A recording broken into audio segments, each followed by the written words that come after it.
Quero saudar os irmãos com a graça e a paz do Senhor. Hoje em dia, poucas pessoas se dispõem a serem generosas, a fé tem sido esquecida por tantas pessoas e são duas características tão importantes. Então, tem tantas pessoas que agem de maneira precipitada, sem sensatez, que aproveitando que nós estamos próximo da comemoração do Dia das Mães, vamos meditar no exemplo de uma mulher, de uma mãe, que no Antigo Testamento nos deu um exemplo de generosidade, de sabedoria e de fé, que é a Sunamita. Vamos abrir a palavra de Deus no livro de 2 Reis 4, de 17 a 26. Diz o seguinte: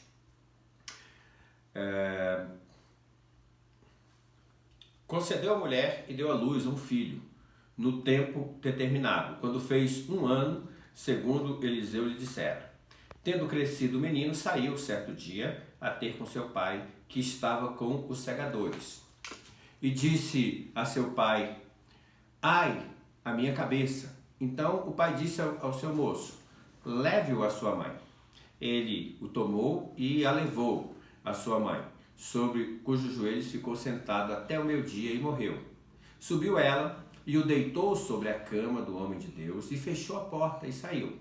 Chamou seu marido e lhe disse: manda-me um dos moços e uma das jumentas, para que eu corra ao homem de Deus e volte. Perguntou ele: por que vais a ele hoje? Não é dia de festa, da lua nova, ou nem de sábado? Ela disse: não faz mal. Então fez ela abordar a jumenta e disse ao moço: guia e anda, não te detenhas no caminhar, senão quando eu te disser. Partiu dali, partiu ela, pois, e foi ter com o homem de Deus ao Monte Carmelo. Vendo-o de longe, o homem de Deus disse a Geazi, seu moço: eis aí a Sunamita. Vamos pular para o versículo 36. Então chamou Geazi e disse: chama a Sunamita.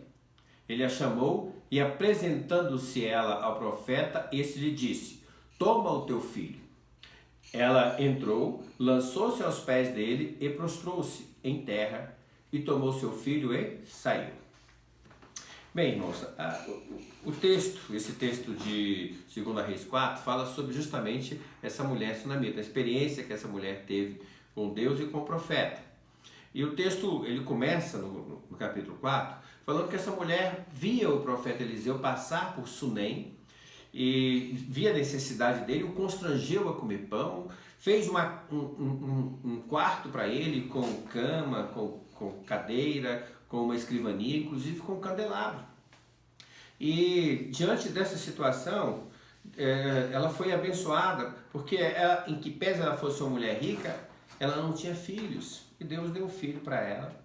E nesse texto que a gente acaba de ler, é a situação em que esse filho retorna para casa. Ele foi para o campo ver o pai com os segadores, mas ele volta para casa com dor de cabeça, e o texto mostra que ele morre no colo da mãe com dor de cabeça. E essa mãe não se desesperou, colocou esse garoto na cama que ela fez para o profeta Eliseu, o homem de Deus, e foi até o Monte Carmelo buscar, através do profeta, a bênção do Senhor, que era o seu filho ser ressuscitado. E nós vimos que no término do texto, Deus ressuscita o filho dessa mulher.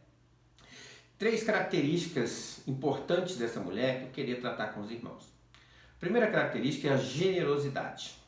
O texto diz aqui no versículo 13, que ela, vendo que Eliseu passava por ali, e ela percebeu a necessidade, a fome de Eliseu, ela o constrangeu. Em outras palavras, ela deve ter chamado ele para poder fazer uma refeição com ela, mas com o marido, mas ele ficou um tanto sem graça que ela teve até praticamente que constrangê-lo nesse sentido. Depois, ela, além disso, fez um quarto para ele, colocou uma cama, colocou uma cadeira, tudo isso de maneira incondicional, sem exigir nada em troca. E Deus a abençoou e deu-lhe um filho. Quando nós vamos ajudar uma pessoa, nós devemos ajudar de maneira incondicional. E outra coisa, não espere que as pessoas te procurem. Você pode ir sabendo que a pessoa está precisando, se apresente, ajude. É assim, nós fazemos a diferença. A palavra de Deus diz que nós devemos ser sal da terra e luz do mundo, e que nós seremos conhecidos justamente pelo amor que temos um para com os outros. A generosidade mostra o nosso amor. Segunda característica dela é justamente a sabedoria. Ela, com seu filho morto, ela não se precipitou, não saiu alardeando, não alarmou o marido. Ela teve a tranquilidade, a perseverança de ir lá de Sunem até o Carmelo, 32 quilômetros. Eu fico imaginando esses 32 quilômetros, ela pensando no filho morto, mas sobretudo ela pensando no poder de Deus para curar esse filho. Sabedoria em momentos de desespero.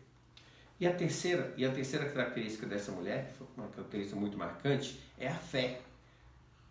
Ela teve a tranquilidade. A palavra Sunem significa lugar de descanso. Ela teve um descanso no seu coração, sabendo que se Deus era suficientemente poderoso para fazer com que ela concebesse e tivesse esse filho, Deus era também suficientemente poderoso para ressuscitar o seu filho. E durante este período, que eu creio que foi um teste de fé para essa mulher, ela andou esses 32 quilômetros, em torno de um dia e meio, até chegar ao Monte Carmelo. E lá ela se derramou diante do profeta. E o texto termina dizendo que o profeta orou e o seu filho foi ressuscitado. Meus irmãos, Deus é um Deus que pode todas as coisas.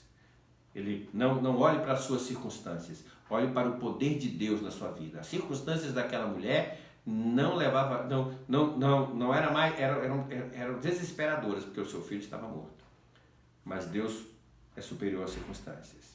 Segundo, o nosso Deus é um Deus galardeador, é um Deus que recompensa.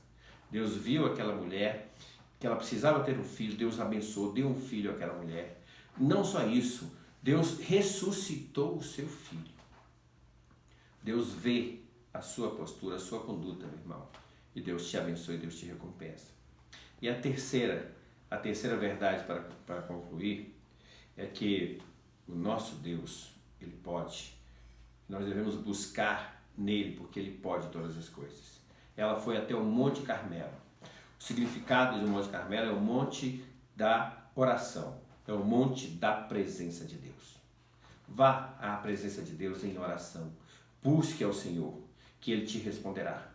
Invoca-me e te responderei e anunciar-te coisas grandes e ocultas que não sabe. Aquilo que o homem não pode, aquilo que a medicina não pode, aquilo que a economia não pode, Deus pode, meu irmão. Que Deus abençoe cada um dos irmãos e que nós possamos ser generosos, sábios e possamos ter a fé que Deus pode todas as coisas e Ele poderá na sua vida. Tenha uma semana abençoada, em nome de Jesus. Paz.